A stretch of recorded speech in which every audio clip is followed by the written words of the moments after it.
السلام علیکم class second year. آج آپ کے سلیبس سے جو تیسری نظم ہے جس کا عنوان ہے خدا سرسبز رکھے اس چمن کو مہرباں ہو گئے۔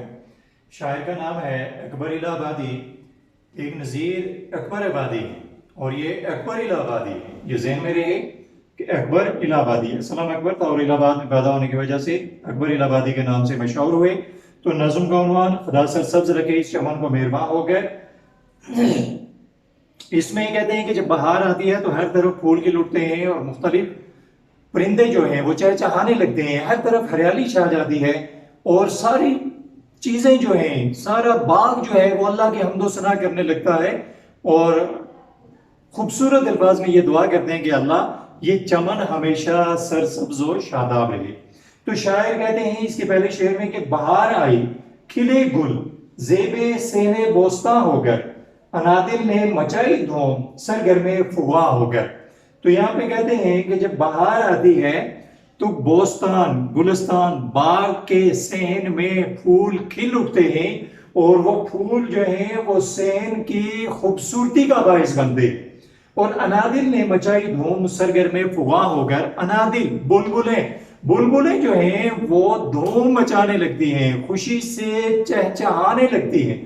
تو یہاں پہ شاعر جو ہے وہ بہار کے موسم کے آمدگی، اس کی خوبصورتی، اس کی رنگینیاں بیان کرتے ہیں کہ جب بھی بہار آتی ہے تو ہر طرف جو ہیں باغ میں مختلف رنگوں کے، مختلف خوشبوؤں کے پھول کھل اٹھتے ہیں، اور جب پھول کھلتے ہیں تو پھولوں کا جو عاشق ہے وہ ہے بلبل، اور جب بلبل دیکھتا ہے کہ ہر طرف مختلف رنگوں کے، مختلف خوشبوؤں کے پھول کھلے ہوئے ہیں تو ان کھلے ہوئے پھولوں کو دیکھ کر، اس باغ کی ہریالی اور خوبصورتی کو دیکھ کر وہ چہچہانے لگتا ہے، وہ شور کرنے لگتا ہے۔ اور یہ ساری چیزیں جو ہیں یہ بہار کی آمد کا اور بہار کی خوبصورتی کا اندازہ ان چیزوں سے ہوتا ہے۔ تو شاعر یہاں پہ یہ بتانا چاہتے ہیں کہ جب بھی بہار آتی ہے، برسات ہوتی ہے تو ہر طرف مختلف قسم کے پھول کھل اٹھتے ہیں اور ان کھلے ہوئے پھولوں کو دیکھ کر بلبل جو ہیں، پرندے جو ہیں وہ چہچہانے لگتے ہیں، اور یہ ساری چیزیں ایک سکون بخش اور راحت بخش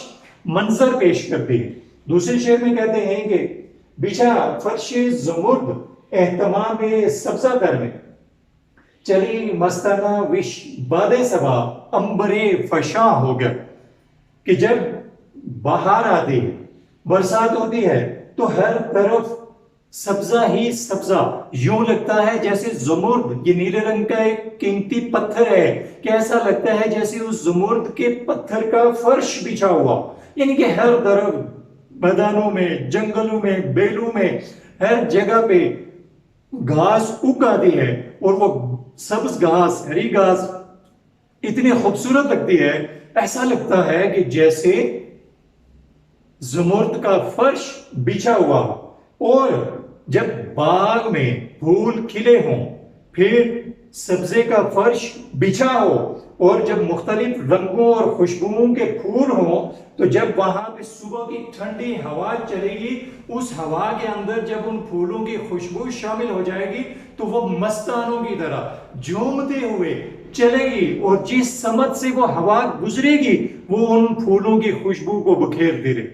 تو شاعر کیا کہتے ہیں کہ چلی مستانہ وش باد صبا عنبر فشاں ہو، مستانہ وش جھومتے ہوئے، جیسے ایک آدمی شراب پی لیتا ہے تو وہ لڑکھڑانے لگتا ہے، جھومنے لگتا ہے۔ تو جب اس صبح کی ٹھنڈی ہوا، باد صبا صبح کی ٹھنڈی ہوا، اس میں جب پھولوں کی خوشبو شامل ہوتی ہے تو وہ مستانوں کی طرح جھومتے ہوئے چلتی ہے، اور جہاں جہاں سے جاتی ہے اس طرف وہ ان پھولوں کی خوشبو کو بکھیرتی جاتی ہے۔ تو شاعر کہتے ہیں کہ خوبصورت سبز رنگ کا زمرد کے پتھر کا ایسا لگتا ہے جیسے فرش بچھا ہو، اور صبح کی ٹھنڈی ہوا جب جھومتے ہوئے چلتی ہے تو ہر طرف خوشبو بکھیرتی ہے۔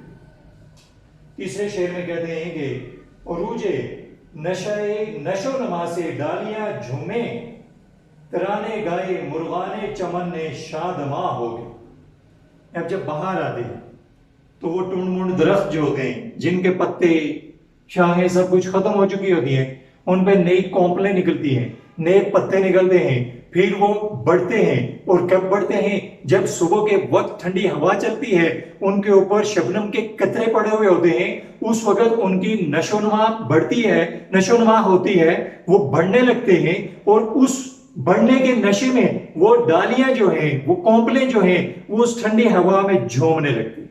تو شاعر اسی منظر کو بیان کرتے ہیں کہ عروج نشو نما سے ڈالیاں جھومے، کہ وہ جو ڈالیاں ہیں وہ بڑھنے کے نشے میں جھومنے لگتی ہیں، اور جب ڈالیاں جھومتی ہیں، صبح کی ٹھنڈی ہوا چلتی ہے، تو پھر کیوں نہ ہو کہ ان کے چاہنے والے، ان سے محبت کرنے والے ترانے گائے مرغان چمن نے شادماں ہوں گے۔ تو اس چمن کے جو مرغان ہیں، جو پرندے ہیں، وہ خوش ہو کر کیا کرنے لگتے ہیں؟ گیت گانے لگتے ہیں، ترانے گانے لگتے ہیں۔ تو شاعر نے بڑی خوبصورت منظر کشی کی ہوئی ہے کہ جب شاخیں بڑھتی ہیں اور اس بڑھنے کے نشے میں وہ جھومتی ہیں، تو پھر وہاں کے جو پرندے ہیں وہ خوش ہو کر خوشی کے گیت گانے لگتے ہیں۔ آگے چوتھے شعر میں شاعر کہتے ہیں کہ بلائیں شاخ گل کی لی نسیم صبح گائی نے، ہوئی کلیاں شگفتہ روئے رنگین بتا ہو گئے، کہ جب بہار آتی ہے، ہر طرف پھول کھلتے ہیں، تو پھر صبح کی ٹھنڈی ہوا، بلائیں لینا، قربان ہونا، نثار ہونا، دعائیں دینا، کس کی؟ شاخ گل، پھولوں والی شاخ کی، کس نے؟ نسیم صبح گائی نے، صبح کی وقت چلنے والی ہوا نے اس پھولوں والی شاخ کی بلائیں لی، اسے دعائیں دی، اس پہ قربان ہوئی، اس پہ نثار ہوئی، اور کیا ہوا؟ ہوئی کلیاں شگفتہ روئے رنگین بتا ہو گئے۔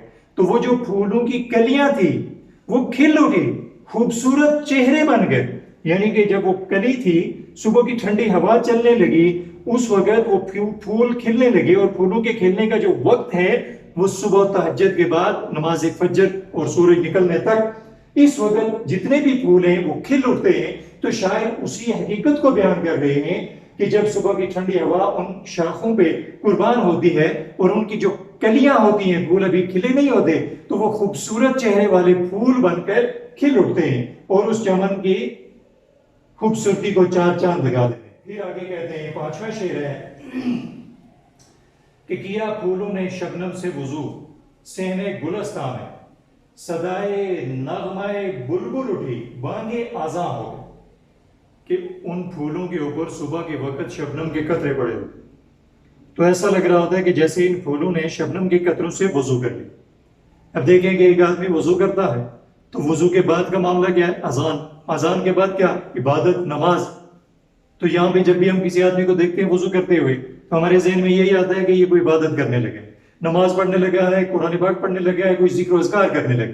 تو شاعر نے اس حقیقت کو، اس منظر نگاری کو بڑے خوبصورت پیرائے میں حقیقت کے قریب جا کر بیان کیا ہے کہ ایسا لگتا ہے پھولوں کے اوپر جو شبنم کے قطرے پڑے ہوئے کہ کیا پھولوں نے شبنم سے وضو، صحن گلستان، گلستان کے صحن میں پھولوں نے شبنم کے قطروں سے وضو کیا، اور صدائے نغمہ بلبل اٹھی، بانگ آزاں ہو۔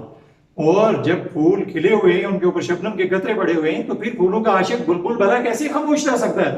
تو بلبل کی آواز جو ہے وہ چہچہانے لگتا، اس کے چہچہانے کو شاعر کہہ رہا ہے کہ اس نے آزان دی۔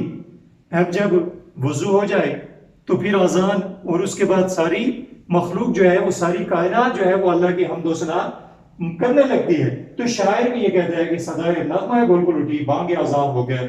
پھر آگے کہتے ہیں کہ ہوائے شوق میں شاخیں جھکیں خالق کے سجدے کو، ہوئی تسبیح میں مصروف ہر پتی زباں ہو گئے۔ ہوائے شوق، عشق کی مستی میں، کہتے ہیں نا کہ کسی عاشق کو سجدہ کرنے کی مستی میں اس چیز سے کوئی غرض نہیں ہوتی ہے کہ اس کا سر محبوب کے قدموں میں کس انداز میں ہے اور اس کا امامہ کہاں پڑا ہوا ہے۔ تو شاعر بھی یہاں بھی یہ کہتا ہے کہ ہوائے شوق میں، عشق کی مستی میں شاخیں جھکیں خالق کے سجدے کو، پیدا کرنے والے، یعنی کہ جب وہ شاخیں چلتی ہیں نا، تو شاعر کہتا ہے ہوا میں شاخیں جب یوں زمین پہ جاتی ہیں، اوپر اٹھتی ہیں، تو شاعر کہتا ہے کہ وہ اللہ کے آگے سجدہ ریز ہو رہی ہے۔ تو ہوائیں، وہ کیا کہتے ہیں کہ ہوائے شوق میں شاخیں جھکیں خالق کے سجدے کو، ہوئی تسبیح میں مصروف ہر پتی زباں، اور ہر درخت کے ہر پتی جو ہے وہ زبان بن کر تسبیح میں مصروف ہو گئی۔ اللہ اکبر، سبحان اللہ، ماشاءاللہ، یہ ساری چیزیں الحمدللہ، سبحان اللہ، یہ تسبیح ہے۔ تو یہاں بھی کہتے ہیں کہ ہر پتی جو ہے وہ اللہ کی حمد و ثنا کرنے لگی، اس کی بڑائی، اس کی تسبیح بیان کرنے لگی. اور پھر آخری شعر جس میں کہتے ہیں کہ زبانیں برگے گولنے کی دعا رنگین عبارت میں، خدا سرسبز رکھے اس چمن کو مہرباں ہو گیا. برگے گل، پھول کی پتی، رنگین عبارت، خوبصورت الفاظ میں پھول کی پتی نے خوبصورت الفاظ میں یہ دعا کی. کون سی دعا؟ پیچھے جو پوری نظم ہم نے پڑھی ہے، پھول کھلے ہوئے ہیں، پرندے چہچہا رہے ہیں، شاخیں جھوم رہی ہیں، اور پھولوں نے شبنم کے قطروں سے وضو کر لیا. پھر ہر پتی جو ہے وہ اللہ کی حمد و ثنا میں مصروف ہو گئی، شاخیں اپنے خالق کو جھکنے لگی کہ یا اللہ کیا ہو، خدا سرسبز رکھے اس چمن کو مہرباں ہو گئے، کہ اللہ اس چمن کو مہربان ہو کر ہمیشہ ایسے ہی سرسبز و شاداب رکھے. اب اینڈ میں آپ لوگوں سے، آڈینس سے، اسٹوڈنٹس سے، میں اپنے سابق اسٹوڈنٹ سے تو نہیں لیکن موجودہ اسٹوڈنٹ سے، اس شعر میں ایک سوال میرے ذہن میں آیا تھا. سابق اسٹوڈنٹ سے تو میں نے کیا ہوا ہے، لیکن یہ جو شعر نمبر 5 ہے کہ کیا پھولوں نے شبنم سے وضو صحن گلستان میں، صدائے نغمہ بلبل اٹھی بانگ اذاں ہو گئے، کہ ایک دفعہ ایک چڑیل ایک عورت کے گھر جاتی ہے اور اسے کہتی ہے مجھے رات رہنے کو جگہ دے، وہ انکار کر دیتی ہے. یہ سوال ہے، غور سے سنیں. تو وہ اس عورت کو پھول بنا دیتی. پھر دوسری عورت کے گھر جاتی ہے، اس کو کہتی ہے کہ مجھے رات رہنے کو جگہ دے، وہ بھی انکار کر دیتی ہے، وہ اس کو بھی پھول بنا لیتی ہے. پھر تیسری عورت کے گھر جاتی ہے، اس کو کہتی ہے کہ مجھے رات رہنے کو جگہ دے، وہ بھی انکار کر دیتی ہے. اب وہ چڑیل جادو کے ذریعے ان تینوں عورتوں کو same colour, same height, same weight, same خوشبو، تینوں کو ایک جیسا پھول بنا لیتی ہے کہ اس میں 19-20 کا فرق نہیں ہے. اب ان تینوں کو وہ گھر جا کر اپنے گھر کے سین میں اپنے گملے میں لگا دیتی ہے. اب ان میں جو تیسری عورت ہوتی ہے وہ شادی شدہ ہوتی ہے اور اس کا ایک بیٹا ہوتا ہے. وہ چڑیل اس شادی شدہ عورت کو اجازت دیتی ہے کہ تم رات کو گھر جایا کرو، اپنے بیٹے کی دیکھ بھال کر کے اسے دودھ پلا کے صبح پھر اس کو جادو کے ذریعے واپس بلا لیتے. کچھ دنوں کے بعد وہ اس شادی شدہ عورت کے سامنے یہ شرط رکھتی ہے کہ اگر تمہارا ہسبینڈ آ کے تمہیں پہچان لے اور تمہیں اس گملے میں سے توڑ لے تو میں تمہیں آزاد کر دوں گی. اب اس کا شوہر آتا ہے اور اسے 110% یقین ہو جاتا ہے کہ میری بیوی یہی پھول ہے، وہ اس کو توڑتا ہے اور وہ آزاد ہو جاتی ہے. اب اس کو یقین کیسے ہوتا ہے کہ یہی میری بیوی ہے؟ یہ سوال ہے، اور اس کی ہنٹس اس شعر کے اندر موجود ہے. اب یہ آپ کی ذہن ہے کہ آپ اس کا جواب دے پاتے ہیں یا نہیں. اور ہاں، یہ آخر پہ سوال اس لیے کیا کہ میں دیکھنا چاہتا ہوں کہ اسٹوڈنٹس پورا لیکچر سنتے بھی ہیں یا نہیں. مجھے اس کا جواب چاہیے. دوسرا کوئی آدمی بھی دے سکتا ہے اور اسٹوڈنٹس. شکریہ.